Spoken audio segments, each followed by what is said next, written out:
इस तरीके के कमेंट्स आने लगे। अगर ये चीज लगातार चलती रही तो आजाद कराया वापस लेना भी जानते हैं, लेकिन भारत बड़े भाई की भूमिका में अभी है। और आपने बड़ी अच्छी बात यहां पर कही, कौन सा बड़ा ये भी भाई? चर्चा रोज का तो हिस्सा गालियां है। दे रहे हैं, रोज ये तो ये हथियार दिखा रहे ये हैं। कौन सा बड़ा भाई? ये भी चर्चा का हिस्सा है कि रखाइन स्टेट को क्यों नहीं वहां पर उस चिकन नेक की तरह इस्तेमाल किया जाता। खैर, बड़ी खबर, फिर मैं यूके देवनाथ सर के पास आऊंगा। अमेरिकी सांसद ने मोहम्मद यूनुस के खिलाफ अब आवाज उठाई है।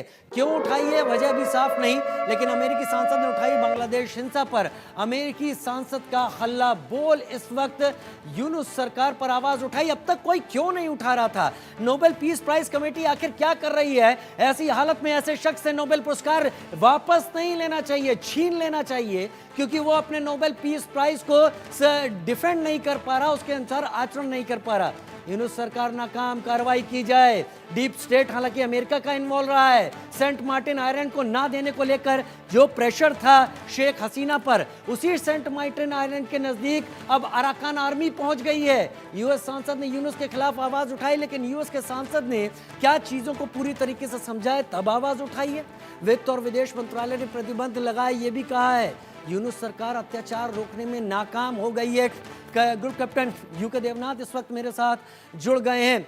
यूके देवनाथ सर, हम सारी बातें कर चुके हैं, लेकिन अब मैं आपके जरिए जानना चाहूंगा, एक कमजोर शख्स जो ये जानता है कि उसकी हैसियत कितनी है, उसे कैसे आगे बढ़ना है, कदम कैसे रखने हैं, वो चेहरा भी दिखाना चाहता है सॉफ्ट, लेकिन वो हरकतें भी जारी रखे हुए हैं जो कि अतिवादी हरकतें कही जा सकती हैं। मोहम्मद यूनुस अकेले ये नहीं कर सकता, मैं सभी पैनलिस्ट के साथ इस बात को समझता हूं। इसमें कौन सीधे सीधे इन्वॉल्व है?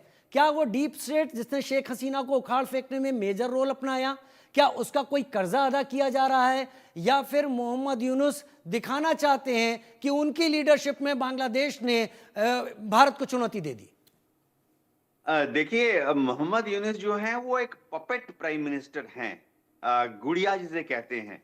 उनके हाथ में कुछ भी नहीं है, वो शायद बेबस भी हैं।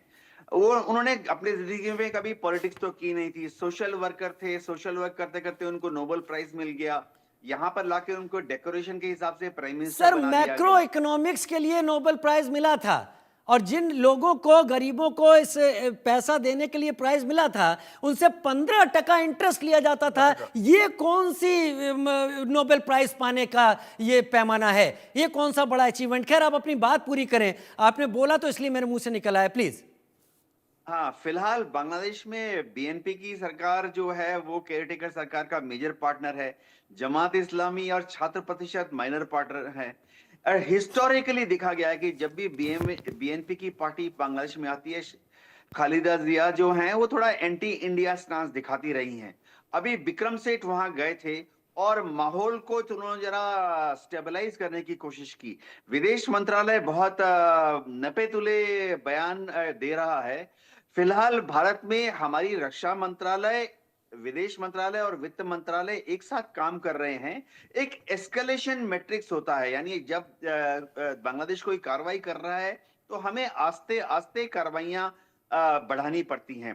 तो फिलहाल विदेश मंत्रालय की सोच यही है कि बांग्लादेश में जो ये सब हो रहा है ये उनके इलेक्शन के परिप्रेक्ष्य में हो रहा है। अगले साल बांग्लादेश में इलेक्शन होने जा रहे हैं और बीएनपी को लग रहा है, जमात को लग रहा है कि वो जितना ज्यादा एंटी इंडिया या एंटी हिंदू रुख दिखाएंगे उनको उतने ज्यादा वोट मिलेंगे। उनकी सबसे बड़ी जो कठिन कार्रवाई अभी वो करने वाले हैं वो है कि वो कोशिश कर रहे हैं कि अवामी लीग पर बैन लगाया जाए, शेख हसीना पर बैन लगाया जाए, अवामी लीग का जो चुनाव चिन्ह है उसे अघोषित कर दिया जाए।